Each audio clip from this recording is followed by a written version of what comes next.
All right, fantastic. Well, I appreciate everybody showing up today to the last quarterly military outreach group from the Chamber of Commerce. My name's Dan Beatty. I'm chairman of South Carolina Military Base Task Force. I'm ex officio fired from the chairmanship of the MOG earlier. Susan fired me, so she brought me back by popular demand. So here we are. So if you wouldn't mind, let's rise for the Pledge of Allegiance. Repeat after me. I pledge allegiance to the flag of the United States of America and to the republic for which it stands, one nation, under God, indivisible, with liberty and justice for all. Fantastic. I know everybody had a great Veterans Day celebration, a lot of activities across the Midlands and across the nation really, but especially across the Midlands, great float activities here in downtown Columbia, great turnout participation. You couldn't ask for better weather across the board.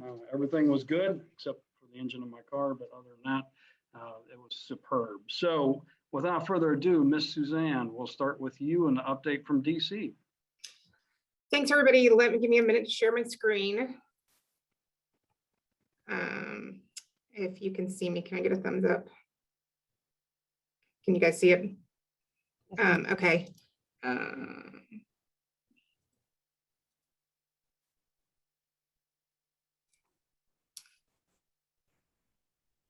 Okay, I am going to try to give just kind of the big picture overview of what's going on in Washington and then leave it hopefully to our congressionals to get into some of the details on some of the great work their offices have been doing as well.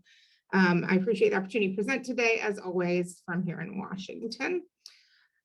So what's going on in Congress? The Congress for about the past month, as you can imagine, and probably have heard in the news, has been focused on trying to reach a deal on President Biden's Build Back Better initiative, and finally passed part one of that, which is the infrastructure bill. It was signed into law yesterday.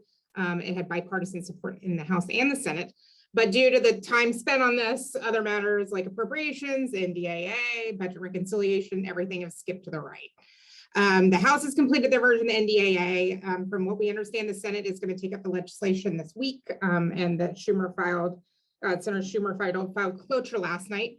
We have heard there's about 600 amendments in the queue, so it's going to be kind of a slog going forward in the next week or two. But while that's happening, the conference report's expect to be finalized in December. From what we can understand, the conferees are already pre-conferencing the report, even though it hasn't passed the Senate yet. Both chambers have released all of their appropriations bills, but there's little hope that individual bills will be given floor consideration, particularly in the Senate. The expected process is that they work out their differences in the committee staff level, introduce some kind of omnibus in the coming months, containing, if not all the appropriations bills, most of them. There is some concern the DHS bill will be in danger, which is the Homeland Security bill. So NDAA, just a visual of the schedule. The House passed their NDAA, the National Defense Authorization Act, on September 23rd. They increased the DoD budget over the president's budget request of $715 billion. The Senate, as I just mentioned, the floor consideration is happening right now. They included a $25 billion increase over the president's budget. So both chambers marked above the president's budget for Department of Defense authorization. And as I mentioned, they're already pre-conferencing the bill with the hope that it might be put together in some kind of big deal by the end of December. So where does we stand with funding the government? We are into the new fiscal year, but we're also in our continuing resolution that's running through December 3rd. The biggest question is how long is that going to last? They're clearly not going to have a deal by December 3rd. We're hearing two different things. The Senate Appropriations leadership indicated yesterday they're looking at a 2 to 3 month extension. House Appropriations Chairwoman Delora mentioned yesterday she's looking at December 23rd. Here's just some breakdowns on the top line budget. So as we mentioned before, and I know Susan will be sending you this PowerPoint afterwards. It has a lot of information in it, I know. We do expect in the omnibus, though, that we're going to see the defense number rise above the president budget level. The appetite's clearly there on the authorization side, and the Senate will help pull that number up as well. See if I can get it to go to the next screen. Sorry, I'm a little sticky here. I apologize. Is it going for you guys? Okay, sorry about that. So we talked about this at the last quarterly meeting. Thanks to the hard work of my delegation, we have a lot of pending legislative success in the defense space. In the president's budget was $34 million for a barracks complex military construction project and $9.8 million for McIntyre F-16 Training Center.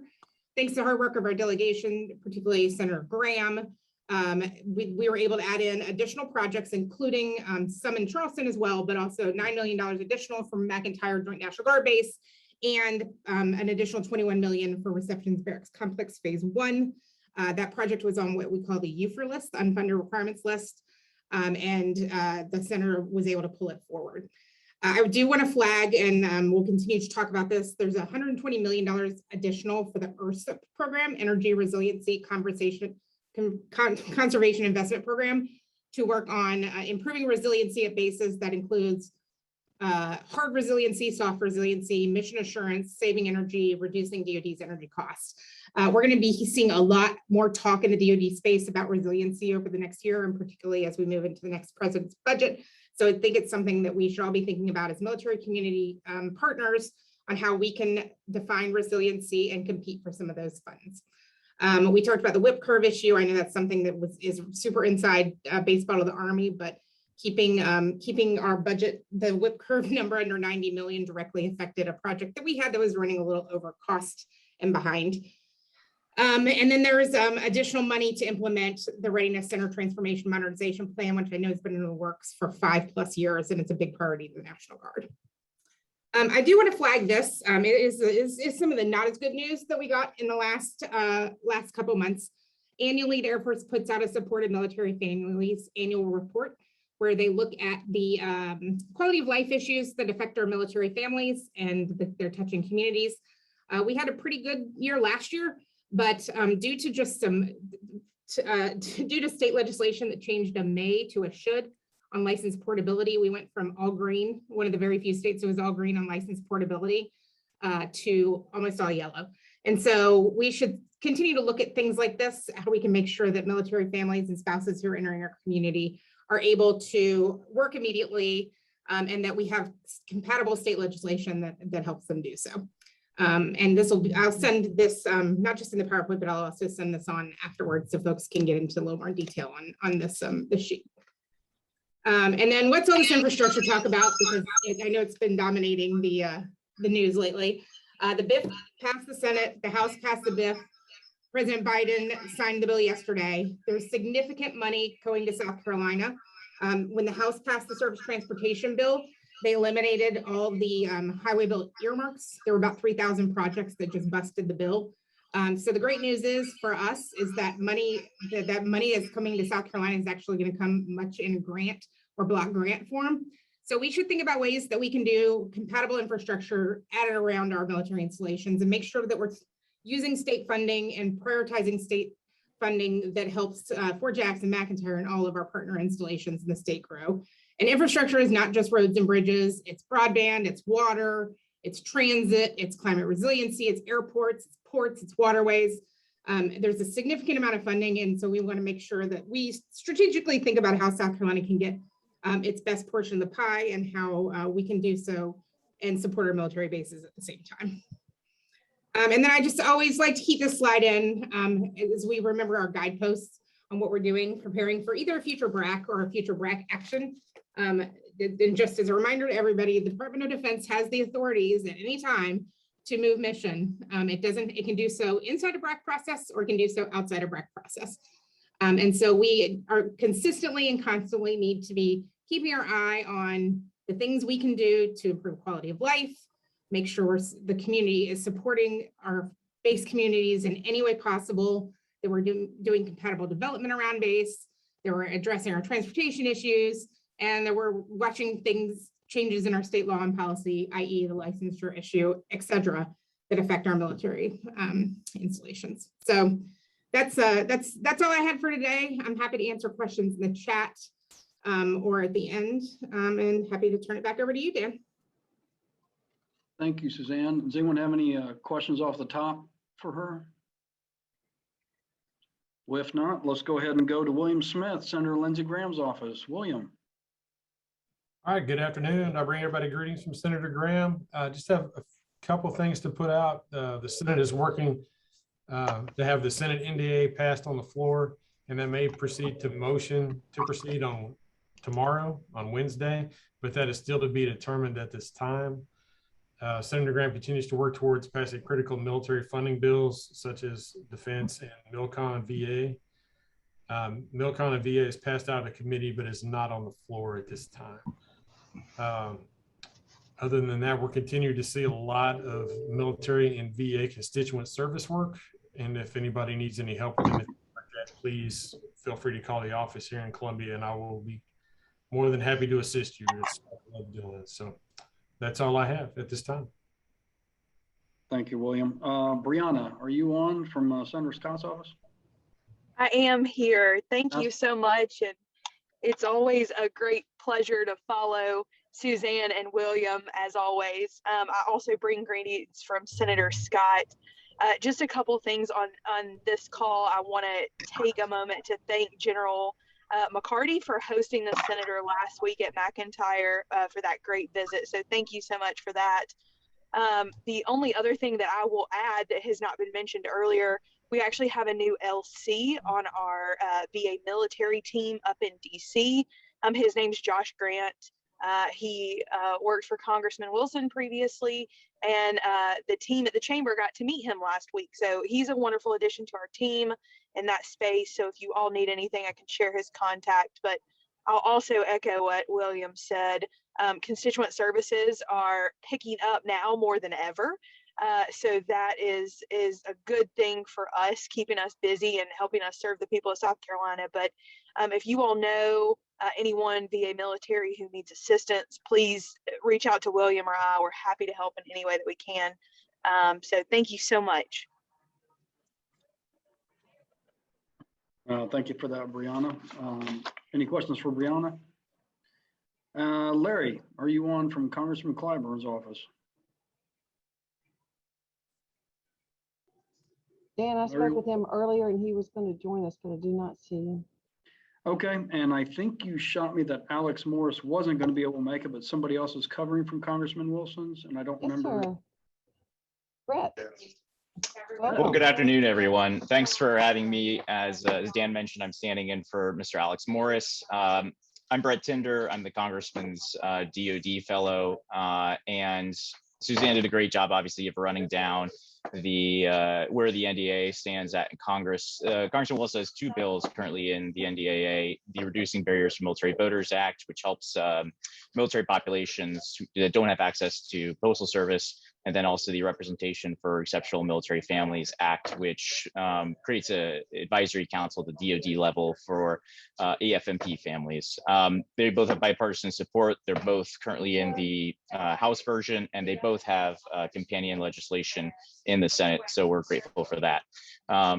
And then we also have the National Guard Cybersecurity Support Act, which is also progressing through Congress. It's currently, some version of it is currently in the House version as well. And then the last thing is we're just working with the delegation on a potential area of concern with Parris Island, some gender integration language that we're just making sure we incorporate the Marine Corps' feedback on to ensure that Parris Island continues operating efficiently. And so pending any questions from all of you, again, I appreciate the opportunity.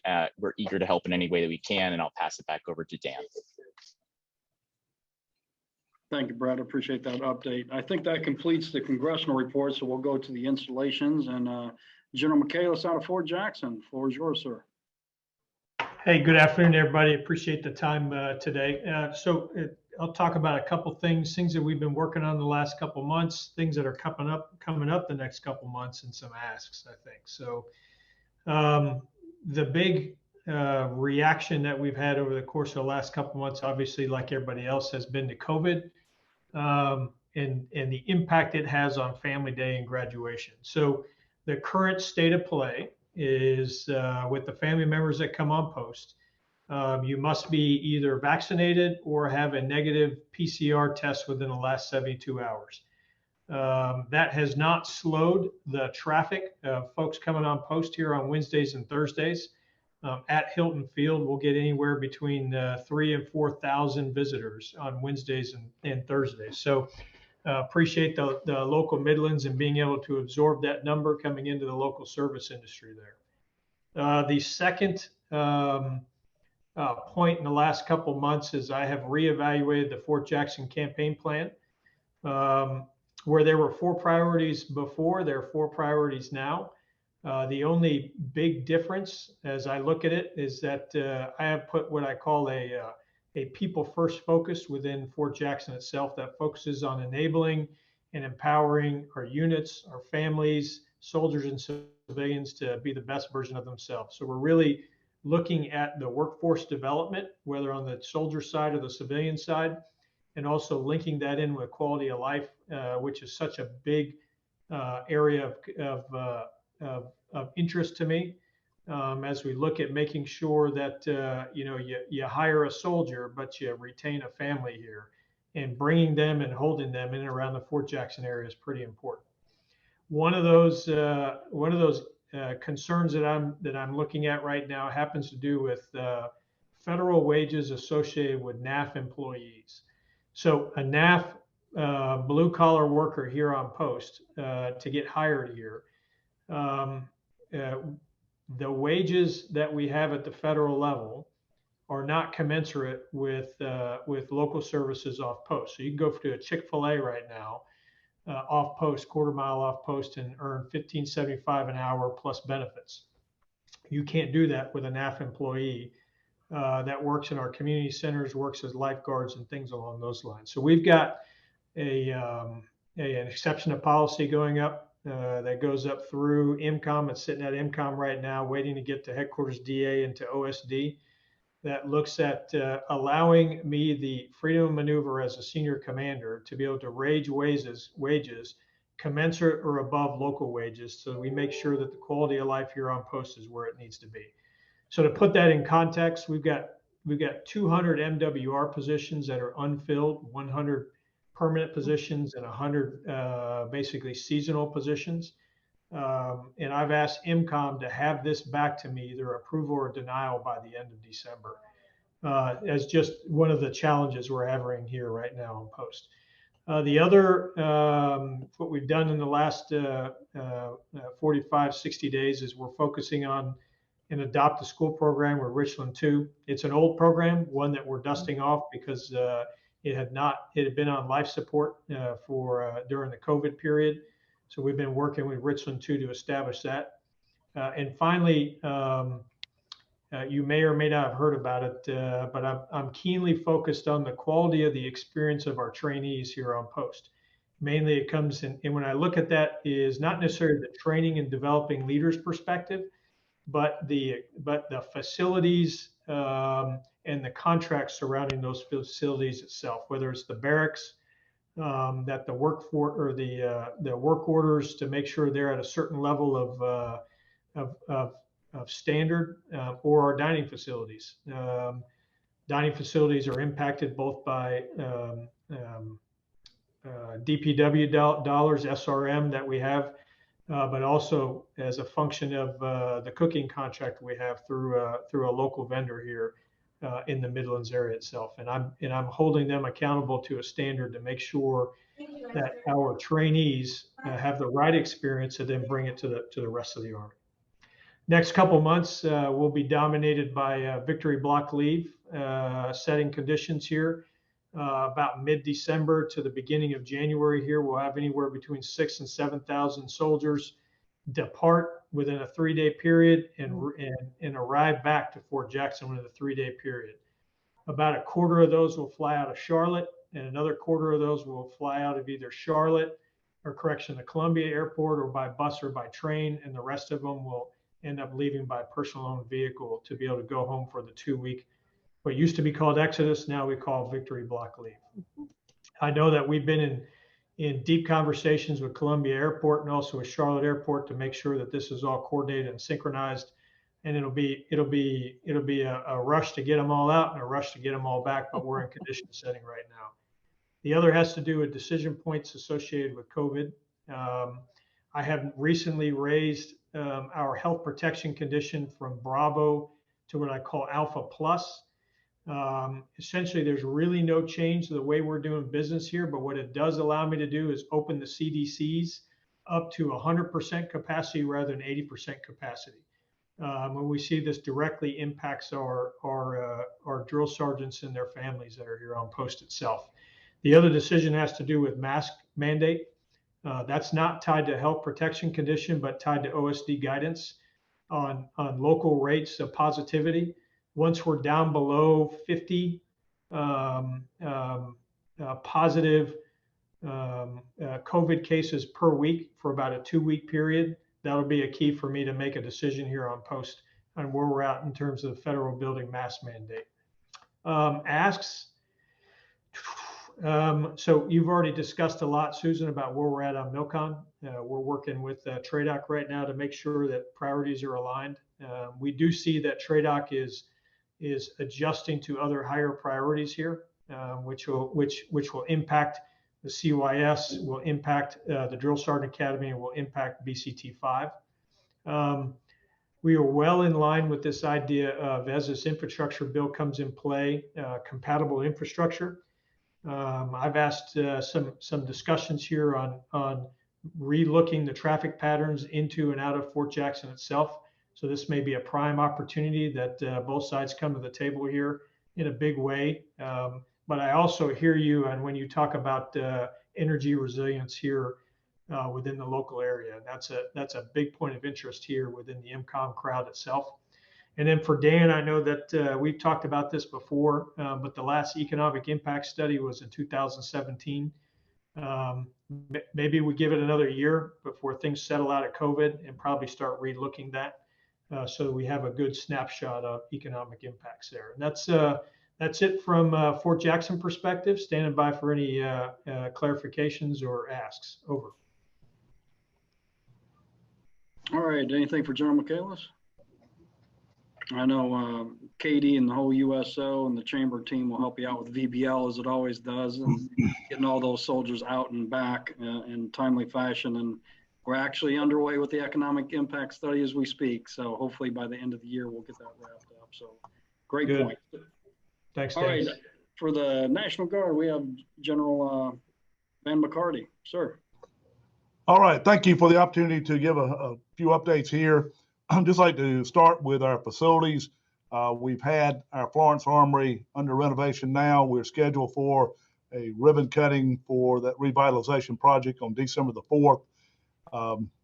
We've got the Sumter Armory. It's actually complete with the exception of the furniture due to complications in the supply chain. We're having some delays there. Probably be out in February or March before we can actually open the Armory, but the actual construction is now complete. The Easley renovation project is scheduled to be complete in May, and the Lawrence and Union revitalization projects are currently under advertisement for the architect and engineers, so we're moving along with that. A big project out at McIntyre will be the renovation of the runway. We're still working that timeline, but we're anticipating within the next 6 months that we will have that project underway. McIntyre has been working with no formal announcements yet, but we've been working with Columbia Metropolitan Airport to move the jets to provide their normal flight operations out of CAE. More to be announced on that here in the near future. As it relates to our MilCon project, we're still looking very good for the Aiken Readiness Center. The South Carolina General Assembly and the governor approved in the budget the $5.2 million for the Readiness Center itself. We're still working the additional $10 million on the Dreamport. We're getting, though, good indications that it'll be funded either through the MOX money or the ARPA money. And then we're still tracking well for the Readiness Center that's going to be built on Joint Base Charleston to replace the facility that was once in Summerville. We'll have a pretty busy this year time with mobilizations. Between what we currently have mobilized and what we anticipate mobilizing, it'll be over 1,900 of our soldiers and airmen that will be mobilized this year. We were real thankful here just recently to get all our soldiers back from a year-long deployment to the southwest border. We had aviators, engineers, and transporters down in response to that mission. We have been working closely with the governor's office. Part of his executive budget now for the last 2 years has been for 100% state tuition for membership in the Guard. One of the things though that we're looking to add to that would be to be able to use those funds to be able to pay certificate type programs at the tech centers. A lot of our soldiers and airmen, we think, would benefit from that. And certainly the South Carolina workforce would benefit from those highly trained, whether technical certificate programs or things in just traditional heating and air and healthcare lines. So we're looking and working hard to make that a reality. We have got a great training opportunity, and I had a chance to do what I would call some really neat stuff just a few weeks ago. Our aviators out at McIntyre on the Army side have been working now with the FAA and with Fort Jackson and with other surrounding property owners to get a low-level flying waiver that in essence will allow them to up-arm at McIntyre with just a short period of time of once they lift off at McIntyre having to stay within the FAA regulations. Then they're able to get down below those waivers and fly at about 500 foot above the deck, and they can fly a path all the way down to the ranges at Poinsett, which will give them great opportunities to train in a realistic environment. For our M-Day pilots, it's especially beneficial. They can show up at McIntyre at a given day, up-arm a helicopter, fly, and do the after-action part, and never have to really leave, quote, McIntyre, except for the flight to Poinsett. Great training opportunity, and it's very realistic training. We were pleased last week again, as noted earlier, to have Senator Scott visit with us at McIntyre. He had some time on both the Army and the air side, got him in an Apache, got him in a F-16, static display, did not get up in the air, as obviously, but gave him what the needs were of both the Army and the air aviation side, both in the big context of big air, big Army, and then also specifically the needs of our Army and air aviation requirements and needs. Also had an opportunity here recently through teams to have a meeting with Congressman Duncan. We primarily discussed a number of just general issues, but he did have some specific questions related to the COVID vaccination program. I think we were able to get an understanding of what those requirements were and how we were looking to implement the current guidelines from the SecDef on that. All in all, the implementation of the COVID vaccination is going well. The Air Guard is on a much tighter timeline than the Army Guard, but right now, reasonably good expectations that we'll meet the objectives within the time period or deal with the consequence of those that do not, but that's still to be determined. Some of your questions is really all I have. Not a lot going on at this point. Thankful to have participated in the Veterans Day Parade, and just a good opportunity there to share an experience with our veteran community, which turned out nicely, how much appreciative we are of them. As the Grand Marshal, so that was awesome to have you there for that. Oh, yes, I enjoyed that. Thank you for the opportunity. As you and I talked, Suzanne, I'll make sure we get some information to you on the BAME program with Wind Energy Outpost. Actually, if you aren't talking, if you wouldn't mind muting your mic. Suzanne, we'll get you some of that information because we've got some different facets within South Carolina that have to look at that. So I think we'll move on to Colonel Katari. Yeah, there you are. I saw Q there. He could probably give you a little bit more detail on McIntyre since I was going to pinch hit for him, but I think I saw him pop up. Perfect. Thank you. Floor is yours, sir. Hey, and well, at least I know my mic's working since I crowded you out there, Dan. To the chamber and everybody on Q Quadri, it's a pleasure to come back home. I've been doing some time up in DC for the last couple of years. It's a pleasure to come back and be a part of this forum. Just a couple of details. I think a lot of them that both generals that preceded me actually talked about are going on in McIntyre. I'll hit a couple pieces and then share with you guys a couple of thoughts that we're having. I think that would be mutually beneficial for us in the community. First off, thanks again to the continuing organizations that have supported us, the USO, especially as of late, with multiple events here at McIntyre, with our guys out on alert, taking care of the force here writ large. and the continuing efforts as we have recovered our airmen and some of our soldiers on the Army side from their deployments has been spectacular, as well as all of the transit obviously they do on a daily basis out at CAE.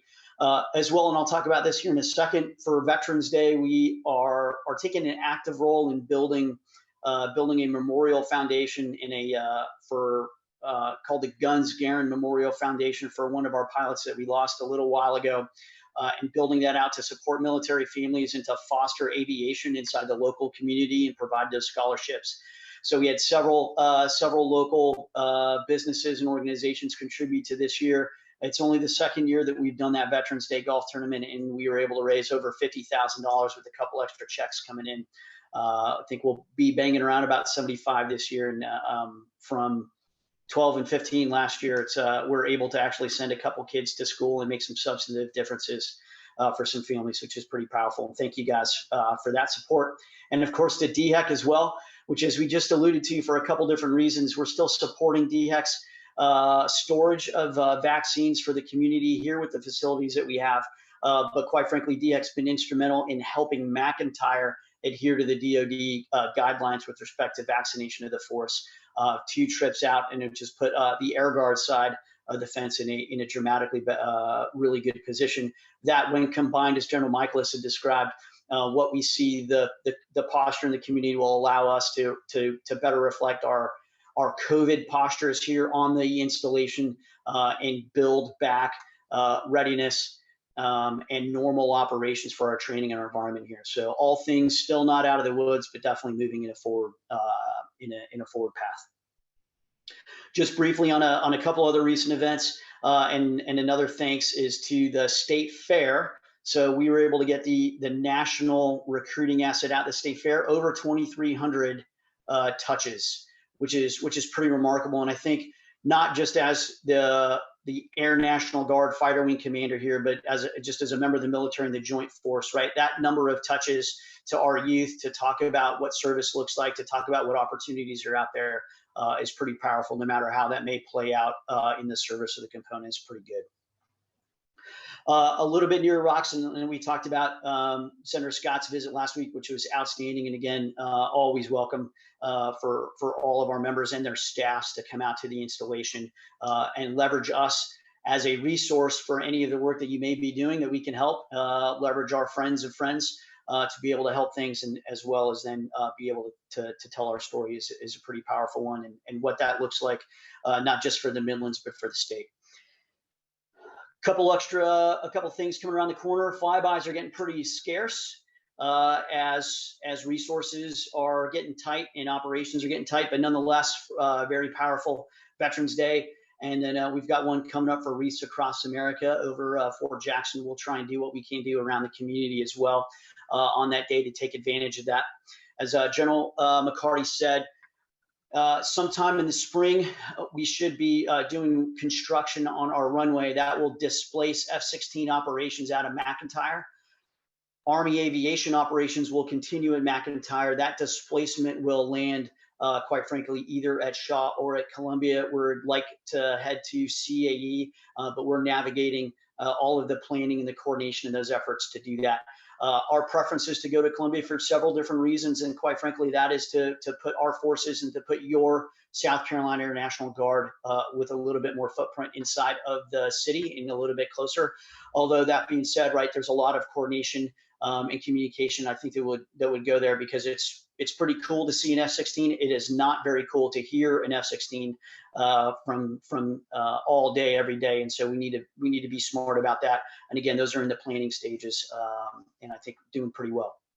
As the general said, announcement on that with decision space to follow, hopefully soon. I would expect that sometime in December, early January.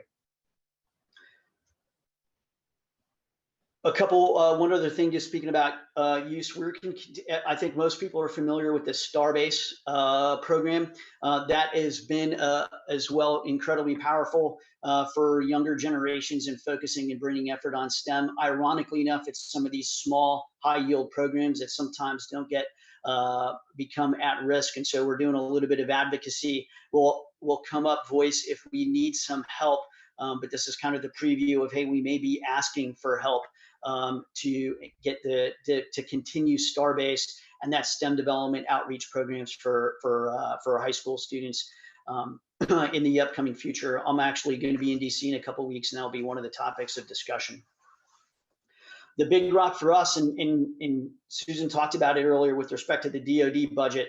So though we are absolutely a beneficiary of the way the budget is laid out right now with that just under $10 million for the training center, guys, what that really is a simulator building to do F-16 simulators here on the base at McIntyre, which we do not have the capability for, is game changing for us from a training standpoint.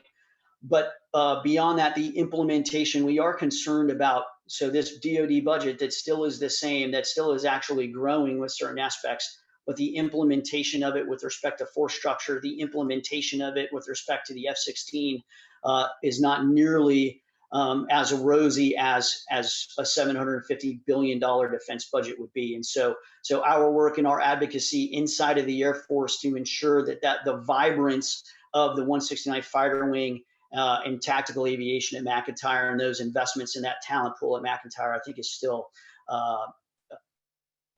a challenge for us right now, and will be for the next couple of years.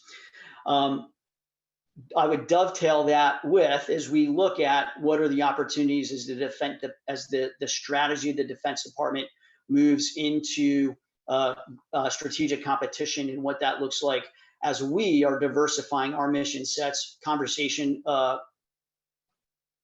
would like to have with the venue over time is, hey, what fits for the community, right? As McIntyre looks for new mission, looking forward for the next 20 years, what portfolios actually help the Midlands or help the community of those mission sets and those training opportunities that we could develop that reside inside of our community? Do we have a preference for engineering? Do we have a preference for cyber operations? Do we have a preference for space capability? No, not that the Air Force will do it because we think that, but how do we think about that inside of our community ecosystem and be able to leverage and capitalize that in the Air National Guard? I think is definitely a conversation we want to have to inform kind of our approach to that longer term picture. But that's the longer term. With that, I'll pause for any questions. As usual, too many words from me. I apologize. Well, thank you, Q. And you know what? If they don't like your sound, they can move out of the town, right? So, hey, I appreciate your input there. Anybody from Columbia Recruiting Battalion on the line today? Yes, sir. How are you doing? I'm fabulous. Thank you for asking. How about yourself? Doing well. How are you doing? I'm Major Lockridge. I'm the XO for the Recruiting Battalion. Colonel Meister is actually out traveling the footprint. We have the whole South Carolina area, so he's visiting some of our recruiters. Just a few updates. A few weeks ago, we met with Governor McMaster, Mr. Schwedo, General McCarty. It was a good meeting. We discussed setting up a PAYS partnership with some of the departments within the government.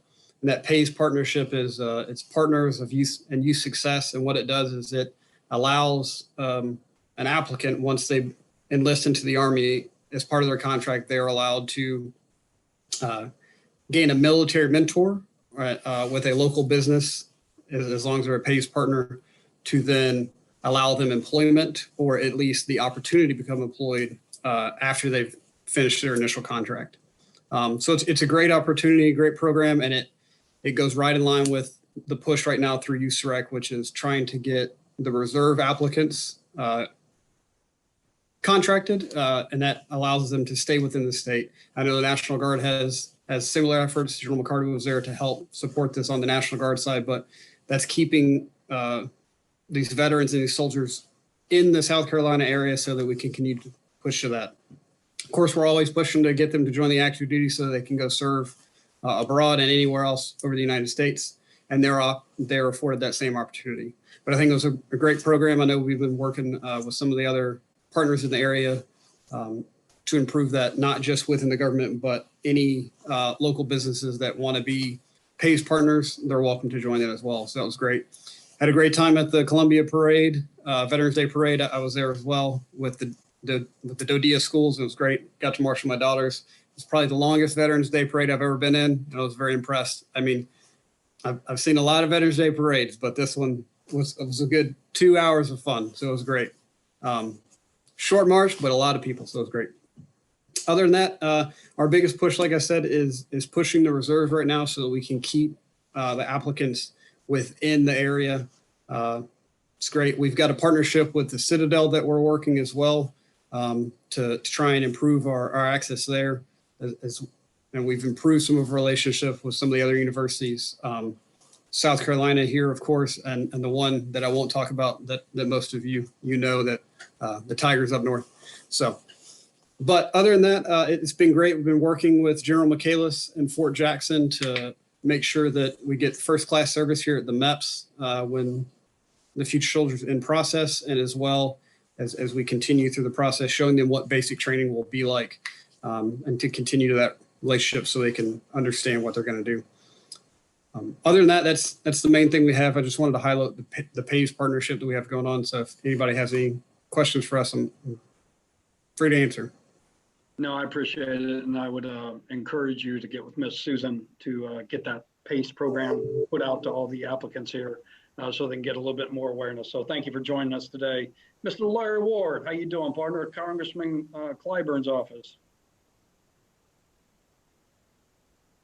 Unfortunately, I can't hear you, partner. I can see you. All right, Larry, we'll take a bye on you. I'm sorry, partner. We'll catch up with you sometime. Hey, we do have a late edition here. I had a call with Miss Jennifer Harding a little bit earlier. I sent you my link so it can show up as me, whatever. Why don't you give us a quick update on employer support guard and reserve, ma'am? Good afternoon. Yeah, thanks for letting me hop on late. I just want to thank the governor's office and all that participated in our excellent Freedom Award presentation that we had at the governor's mansion, recognizing Boyer Commercial Construction and HCA Medical back in September. It was a great event. I also want to thank General McCarty, Lieutenant Colonel Simmons, the 151st Attack Reconnaissance Battalion Commander, and Captain Snyder for hosting us at the boss lift that we had on October 29th. We had over 70 folks in attendance, and it was a fantastic event. So it was a great opportunity for us to showcase what the Guard and Reserve does for our folks and how they support them in their jobs, and also with what they do behind the scenes. So it was a great event. We got to fly some folks around on Blackhawks. We'll be doing more boss lifts coming up, so please keep that in mind if you or someone you know would like to get a behind the scenes tour of what we do. We did participate in the City of Columbia's 43rd Annual Veterans Parade. It was a great event. We were glad we were able to do that. And then last but not least, I do want to make sure everyone knows that we are in Freedom Award season. So if you have a guardsman or a reservist, or if you are a guardsman or a reservist and get fierce support from your employer, now is the time to nominate them for a Freedom Award. So those nominations will be accepted until December 31st, and my committee will review those. That can be done at esgr.mil. That's my report. All right, thank you. Appreciate that. Larry, do you want to try one more time or not?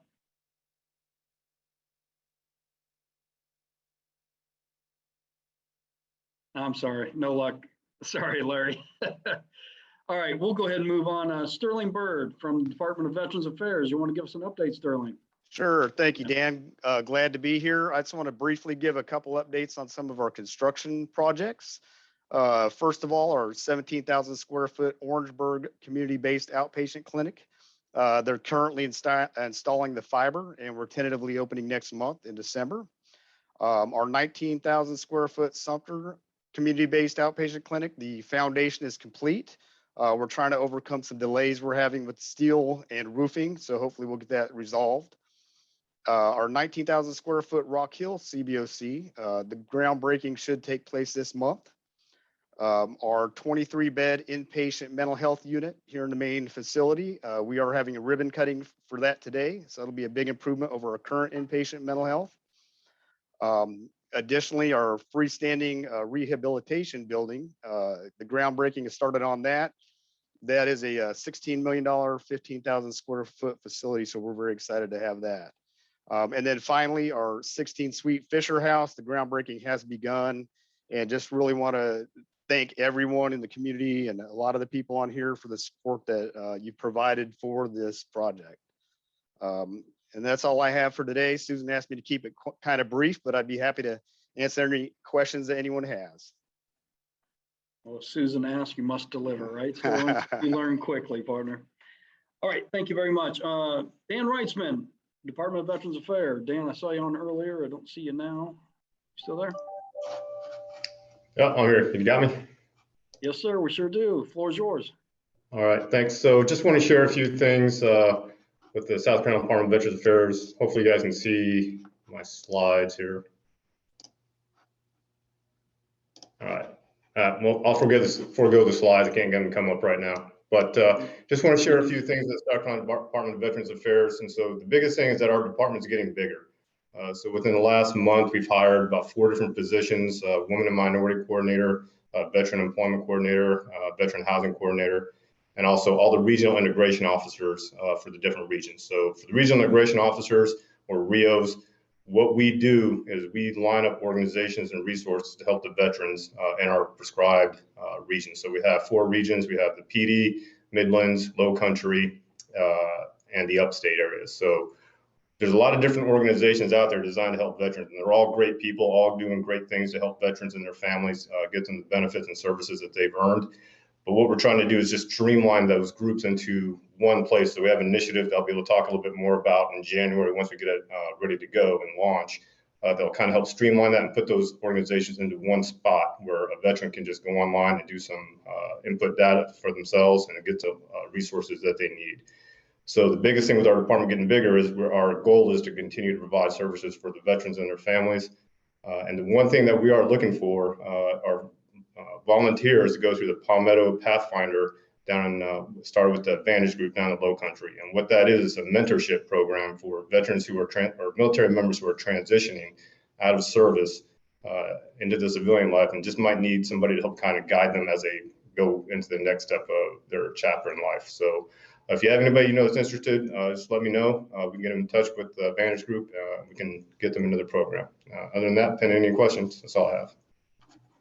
No, I appreciate a great update, and we need to get your contact out to the rest of the team here so that they know as you're synchronizing those forces, they know how to get a hold of you and how they can facilitate your efforts and what you're trying to do. So thanks, appreciate that. Yes, sir. Civilian Aid Secretary of the Army, Mr. Kevin Schwedo, sir. Hey, neighbor. Mine is rather short this time. The first one has to do with the Secretary of the Army is actually when she's talking to large groups, talking about stressing the big shift, strategic shift in the Army's mission from counterterrorism to deterring conflict with China and Russia. And as you can imagine, in such a large strategic shift, it is going to drive the prioritization of resources, material development, and a whole lot of other things.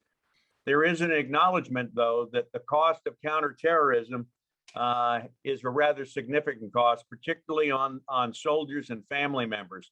And as a result, that is now the Army's #1 priority. She has directed that the focus on making senior leaders establish firm connections with family members and soldiers, determine the impacts, come back with resourcing requirements, and to have them addressed as a priority. And finally, we're continuing to work our partnership with Fort Gordon.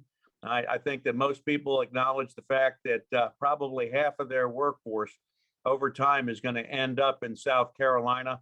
We've got a meeting on the 17th of December at Fort Gordon, and we'll do what we can to expand that opportunity. Fantastic. Thanks, Kevin. I appreciate all your efforts. 18,000 service members at Fort Gordon. That's nothing to sniff your nose about, and talk about the economic impact. That's a whole number beast there. So thanks for that update. South Carolina, Jared Evans, how you doing? Hey, good afternoon, everybody. It's great to see you. I will be quick and just share a few things with you. We just got done over the course of the last week with 11 different events celebrating veterans and their service members. One of which I'd like to share with you was the announcement of Boeing continuing to partner with our Veterans Legal Clinic. So the clinic provides free legal services for South Carolina veterans with financial issues, housing matters, family court, as well as VA claims. So just wanted to make sure y'all aware that that partnership is really strong. And since the program, the clinic opened, we've saved South Carolina veterans over $2 million on legal fees. It's got a really profound impact on the veterans who need the services. Also, just for those, I'd like to reshare this for those of you maybe are new to the call or haven't heard in the past, but USC made a policy change a year ago where we amended our adult learner policy so that South Carolina residents who decide after high school that they want to serve in the military, after 2 years of military service now can enroll at USC without having to submit an ACT or SAT score. So it's a really big deal for us. It also, I think, really lets the service members in the state know that regardless of where their service takes them, that we value their service, we value the impact that they have at USC as a student and alumni. And we want them to remember they always have a home at USC, no matter where their service takes them. Last but not least, Sterling mentioned Fisher House. We had our 4th annual Veterans Day 5K 2 Sundays ago. It was a great event. Really appreciate so many of you that were on this call that came out and supported it. We had a goal of raising $20,000 for Fisher House. So we're just a little bit shy, but we have these awesome Gamecock patriotic shirts. And if anybody wants any, you can come by the Veterans Military Center of Excellence on campus at 901 Sumter Street, pick them up for $15. We have around 150 or so left over, and we're just trying to hit that $20,000 goal to support our good friends over the Dorn VA and the Fisher House. And so with that, I hope everybody has a great rest of the year. And that's it for me. Thank you. Thank you, sir. Appreciate it as always, Jared. Last but certainly not least is USO, and this is one of their busiest times of the year. And Katie, I cannot reiterate enough how Charleston and that whole mission that you supported down there, they're still gushing about it. So we appreciate all you guys do, and especially with the upcoming Victory Block Leave. So Katie, the floor is yours. Thank you, Dan. Appreciate that. Thank you, General McCarty and Colonel Q and General Michaelis for your kind words. We, as Ann said, are just cranking out the work. Something we're really proud of. We have had 216,000 mission delivery moments as of 9 o'clock this morning. That is almost double the same time frame as last year, and an increase of 59% over 2019. So we have really expanded our operations, which is awesome.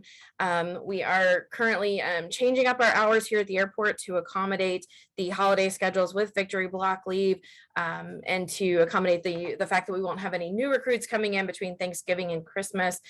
So we'll be able to use our volunteers more effectively during that time frame. But as always, if anyone needs us, we can always open or close at different time frames for any movements that anybody knows about. And then we're just going to be out spreading holiday cheer.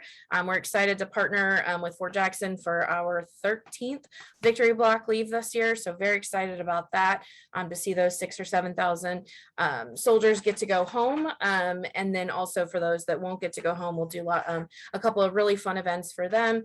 We'll be out with the Guard doing some fun family day activities and lots of stuff going on. So we look forward to being with everybody during the holidays. And we appreciate how you're partnering with the folks up at the Charlotte USO as well to support that exfil. So Katie, my challenge to you is work with Susan on getting your contact information out there, so everybody that wants to support you or can support you, when, where, and that sort of thing, they'll come there and help you, especially at the Amtrak station. That's awesome. We'll do. Thank you, Katie. Appreciate it. Susan, floor is yours. Okay, good afternoon, and thank you everybody for joining the call. It's certainly a pleasure to hear all the great things that are going on in the community. I did want to mention that the Chamber has been working with Department of Veterans Affairs to host several job fairs around the state. So we will continue to send information out on that and provide it to our veterans in the area. Also, a reminder that if you had programs that you talked about on this meeting today, if you will send that information to me, I will compile a meeting report and send it back to everybody, complete with programs, projects, and coordinators for that and contact information. So if you'll send that, that would be great. We are working with John Michaelis and Fort Jackson and Colonel Solheim out at the fort to make sure that we do institute our adopted school programs and some other support programs that we're working on with our soldiers and with our recruits so that they make sure and have support throughout their basic training cycle. So we'll be sharing more information on that in the near future. And then we also wanted to say thank you so much to Jared and USC for sharing your shirts with us for the Veterans Day Parade. It was a great parade. It was such a patriotic event. Everybody had a wonderful time. So it is the third largest parade in the Veterans Day Parade in the Southeast. So hats off to City of Columbia and everybody that came out and participated. And then we also, just a reminder, Wreaths Across America takes place on Saturday, December 18th.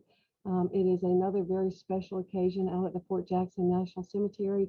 If you've not been there, we'd invite you to come out and share in the honor of recognizing those who gave their all for us. So if I can do anything to help you out, please let me know. A lot of great opportunities. Thank you to all who serve and have served. And we just look forward to supporting you, sharing smiles with you through USO and all these other programs. We'll see you over the holidays. Thank you, Dan, for sitting in today for Scott. Great job as always. Anytime. Thank you, Susan. And so for everybody, happy holidays. You enjoy yourself, be safe, enjoy your time with you and your families. I appreciate especially all the installations talked about, focusing on quality of life issues. And that's what we as a community can all help and support them with. That seems to be the focus with all services across the board. And as you all know, the holidays is a great time immediately after holidays. A lot of the veteran service members, we really need to put our focus and watch on them. So like several of the individuals have stated, we need to check on one another, check on each other. So that's my task to all of you is on the holiday seasons, reach out to somebody you haven't reached out to in a long time. Thank you very much. Happy holidays. Enjoy your time and victory. Thank you, everyone. Take care.